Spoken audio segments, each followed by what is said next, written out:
Hello students, welcome to the online class.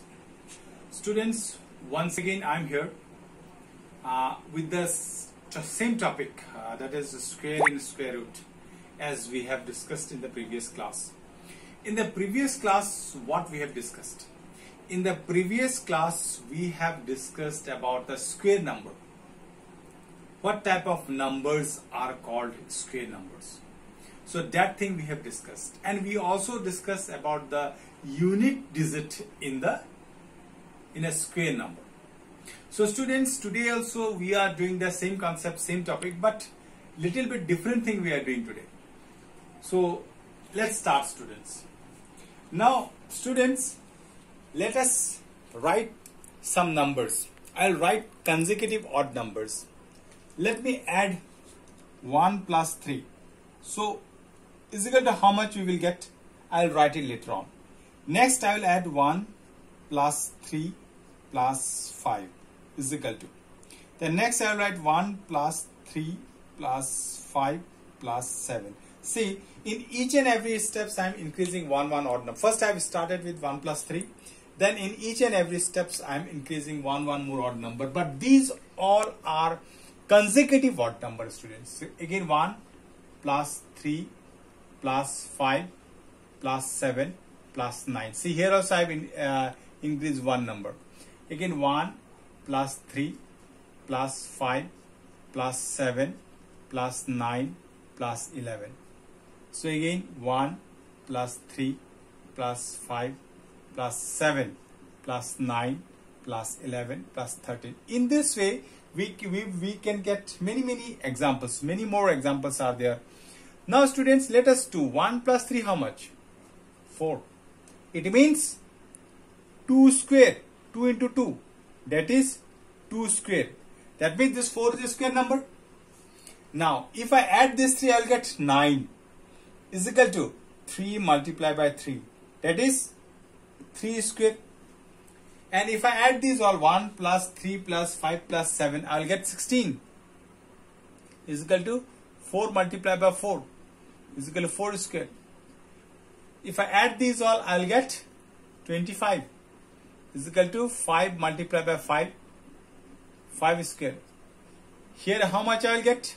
I will get 36 is equal to 6 multiplied by 6 is equal to 6 square. Here how much I will get? 49 is equal to 7 multiplied by 7 is equal to 7 square. So now students, what we observe here, can you observe something, student? Can you observe something, students, over here? See here what we have observed. We have observed that when I add 1 and 3, I'm getting 4. When I'm adding these 3 consecutive odd numbers, I'm getting 9. When I increase one more number, these all are consecutive odd numbers, I'm getting 16. So in this way, we observe that when we add consecutive odd numbers, we will always get a square number. Students, are you clear now? So from this portion, what we can say that? We can say that if we add the consecutive odd numbers, we will always get a square number. Students, hope you have understood this, since this is very simple. So now let me do one more example. Suppose here directly I have written 49, 7 into 7. Here directly I have written 36, 6 into 6. But see, for you think that we have to calculate these all, then only we will find 49. But remember, there is one more technique to find the number, square number. How? Say how many numbers are there? 1, 2, 3, 4, 5, 6, 7. That's why 7 is square. That means 49.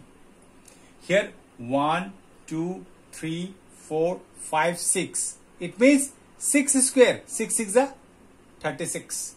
Here 1, 2, 3, 4, 5. That means 5 is square. It means 5 5 is 25.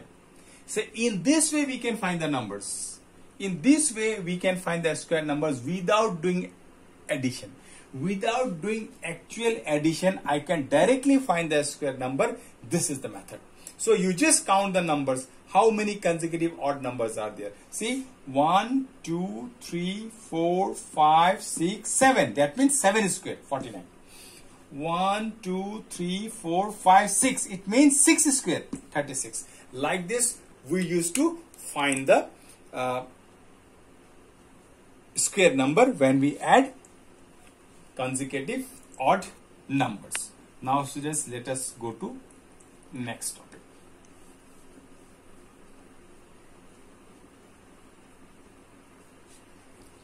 Okay, students, now one question is there. Express now, question is given like this. Question is given like this, student. Express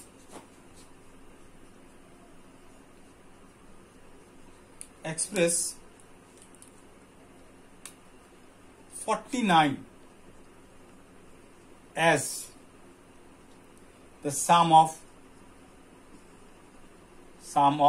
7 odd numbers. Sum of 7 odd numbers. How will I write 49? As we have done just now.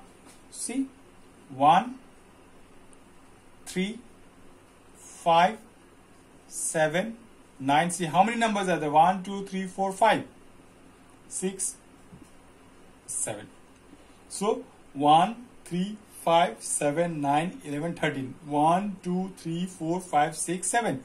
That means 7 square is equal to 49. Remember, students, they are already given 7 odd numbers. That's why I have to add 7 odd numbers. It is given, but remember, students, you have to add 7 consecutive odd numbers.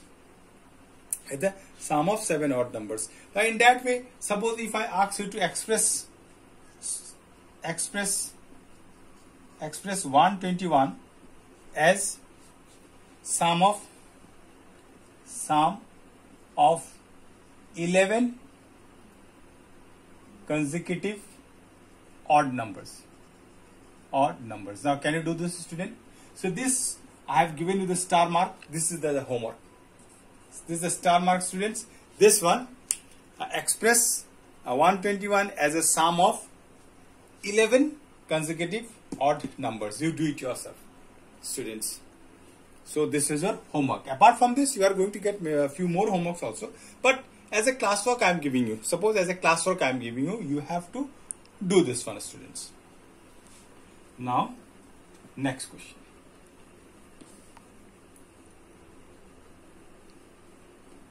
So students, now how many numbers? Now let us do question number 9 from your textbook, exercise 6.1. Exercise 6.1, question number 9. How many numbers lie between? How many numbers lie between? How many numbers lie between square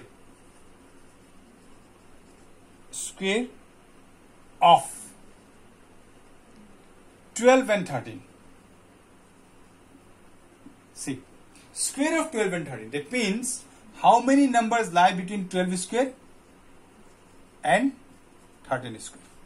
So 12 square means 144. 144. 13 square means 169. Now, normally if you do this sum, I can arrange all the numbers between 144 and 169, students. If I have to find the numbers between 144 and 169, what I can do? Normally I can arrange the numbers between 144 and 169, such as like this. We can arrange one, but never do like this, students. Just for explanation I am doing this one. 146, 7, 49,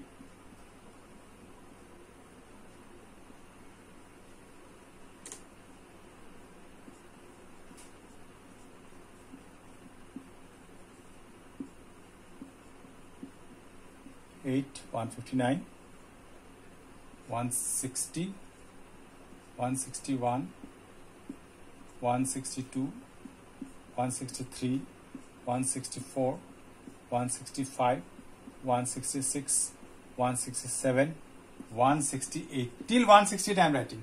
I am not including this 144 and 169 because we are asked to find the numbers in between the square of these two numbers. That means in between the numbers 144 and 169. So students, let me count. 1, 2, 3, 4, 5, 6, 7, 8, 9, 10, 11, 12, 13, 14, 15, 16, 17, 18, 19, 20, 21, 22, 23, 24. There are 24 numbers are there. See, normally here between 144 and 169, we can write the numbers, we can count it, and we can find that there are 24 numbers in between the square of 12 square and 13 square.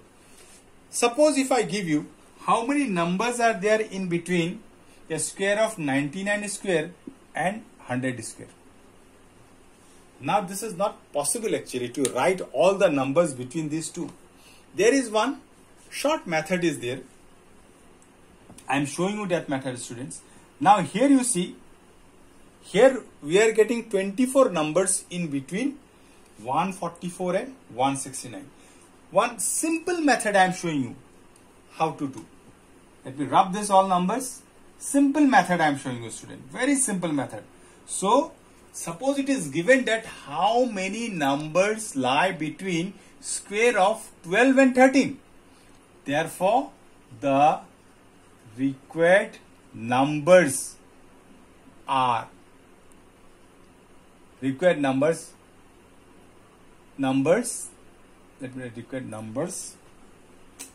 is equal to 12 multiplied by 2 is equal to 24.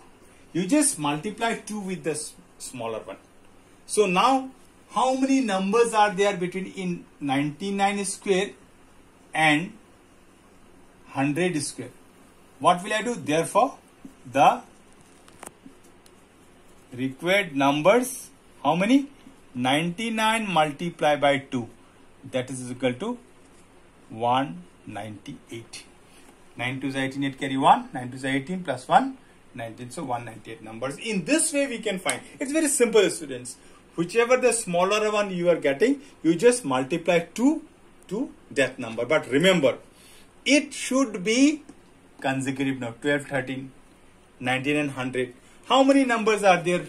So if I write how many numbers lie between the square of, suppose this is the homework, another. You can say, think as a class 1. 25 square and 26 square. So I'm a star mark I'm giving to you, student. So you can do this one. You can write the question. This one. This is the question, students. This is the question.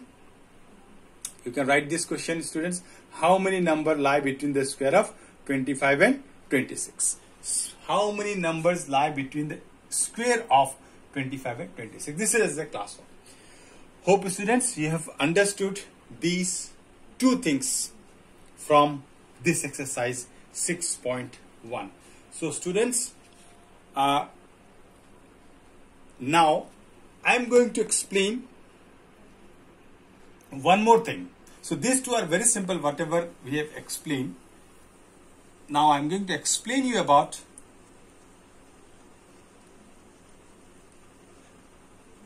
okay, students, let us do one thing. The topic that I am going to explain that I will be explaining in next video. These two things, hope you have understood. So students, you go through the video properly. I don't want to add one more thing today itself because you have already learned two things. So you will be getting homeworks in the Google Classroom based on these two concepts, whatever we have learned today. So hope, students, you have understood this. So you go through the video, try to do the homeworks, whatever homeworks will be uploaded in the Google Classroom. So thank you and have a nice day ahead.